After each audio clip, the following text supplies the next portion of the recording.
Kelsey.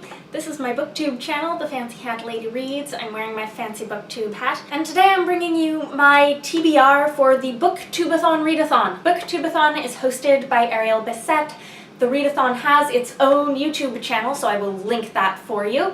It runs from July 18th to 24th, that is 1 week. And there are 7 reading challenges. I realized when I started shuffling the challenges around in my mind that I had 2 books planned already in my TBR for the second half of July that were going to work really well, that I could use in various different ways for a bunch of these challenges. And those were my 2 childhood rereads from the month, which you may remember from my TBR. They were Howl's Moving Castle by Diana Wynne Jones and The Blue Sword by Robin McKinley. It is most serendipitous that challenge number 6 is to read and watch a book-to-movie adaptation, which I was already planning on doing this month with Howl's Moving Castle. The reason I wanted to reread this book was in part so I could refresh my memory on it and watch the animated film adaptation, which I have never seen. Another one of the challenges, challenge number 4, is to read a book by one of your favorite authors. And as you may likely have figured out, Robin McKinley is possibly my favorite author, definitely one of my favorite authors. Also, challenge number 5 is to read a book that is older than you, and both of these books are in fact older than me. The Blue Sword is from 1982, and Howl's Moving Castle is from 1986. So they're not older than me by like a whole ton, but they are both older than me. So, I was looking at these 2 books and I was like, aha, how nice that for a readathon these are both sort of books for younger readers. And so they're likely to be fairly speedy reading. In fact, you could, I guess, argue that both of these are middle grade. Robin McKinley is the sort of author who writes basically what she writes and lets other people decide who to market it to, but this is a Newbery Honor book, so it does frequently get categorized as middle grade. Now, as I may have mentioned once or twice before, I have in recent months been seriously craving a good middle grade binge. So I thought, what better opportunity than a readathon where I'm already planning on reading 2 middle grade-ish books to have that good middle grade binge. So I decided to try to fill out the rest of the challenges with middle grade books on my TBR. Challenge number 1 is to read a book with yellow on the cover. In fact, these both have a bit of yellow on the cover, but this challenge seemed like the best opportunity of the lot for me to throw in The Girl Who Circumnavigated Fairyland in a Ship of Her Own Making by Catherynne and Valente. This is obviously a primarily red book, but the yellow is a strong highlight color. This would also be a second book by one of my favorite authors, and I desperately wanted to get this into my TBR for this readathon because this was already a book that I really wanted to get to this summer. I have the entire series. This is a 5-book series, and I have been super eager to dive into them for a long time now. I'm honestly a little concerned that my expectations might be a little over high. I'm sort of expecting this to become like one of my favorite books of all time, in part because I read the first few pages when I bought this book and they made me very happy. So I have some very high expectations for this book,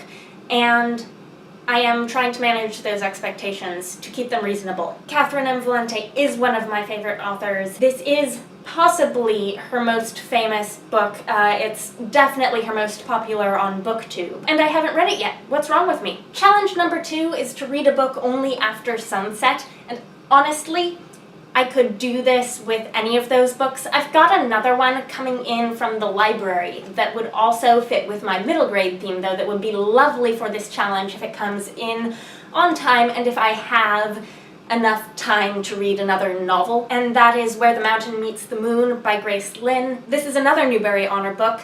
It is based on Chinese folklore, I believe, and it has this gorgeous nighttime-looking scene on the cover, so I think it would be a really good book to read at night if I have enough time to not be doubling up that challenge. Challenge number 3 is to read a book that you discovered through Booktube, and I was looking at my to-read middle grades, and there was one that I'm pretty sure I first heard of through Booktube, although I've seen it recommended elsewhere since, and that is The Search for WondLa by DiTerlizzi. This looks like it would be too chunky for a readathon where I'm trying to read a whole ton of books in 1 week, but it's heavily illustrated, so I'm thinking it's not going to take as long as it looks like it would take. This is the first in a trilogy, and it looks like super whimsical middle grade sci-fi, but I don't think I've ever read anything that's like whimsical middle grade sci-fi. And I really want to because that sounds really cool. I'm going to point out that this is also a nighttime scene on the cover, so if Where the Mountain Meets the Moon doesn't come to me from the library or I don't have time for it, this would be the one that I would double up for my read at night, probably. So I've already discussed challenges 4, 5, and 6. The last challenge, challenge 7, is the big whopper of the readathon, and that is to read 7 books. If you were counting, this is not 7 books, even with the one that may be coming to me from the library. This is 4 books. The library book would make it 5. Reasonably, I look at this and say, there is absolutely no way I can possibly read 4 novels in 1 week. I certainly can't read 5 in 1 week. I've never tried to read a whole ton of middle grade back-to-back though, so I don't know, I could surprise myself. If I get through 5 middle grade novels and think I have time for 2 more, I have a bunch more middle grade books on my TBR that I could pick up. I have obviously the whole rest of the Fairyland series. I have The Witch's Boy by Kelly Barnhill, which I purchased in a recent book outlet order, and I have a bunch of childhood rereads that are on my TBR list right now. Those include I, Coriander by Sally Gardner and basically all of Terry Pratchett's books for younger readers. So I am not lacking in middle grade books to fill out this TBR for the 7-book challenge, but I am not expecting to be able to read that many novels in 1 week.